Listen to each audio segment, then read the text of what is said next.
Ayan, di ba?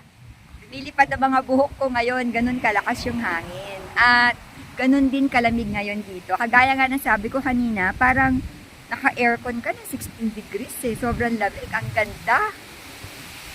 Sana laging ganito dito sa Quezon City. Naku, yung telepono ko mahuhulog. Ayan, ayan, ayan. Dalawang kamay na yung hawak ko. So, ayan.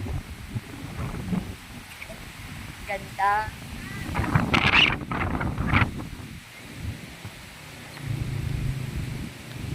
Ayan, picture perfect talaga.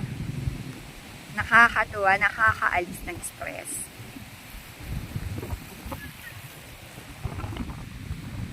Ayan. Napakalamig. At napakaganda dito sa Tanay Rizal. Nagtataka kami kanina kung bakit ang dami-daming nagpa-park dito. Yung pala dahil sa view. Halos magpo 5 o'clock pa lang ng hapon, pero ang lamig talaga niya. Ang ganda.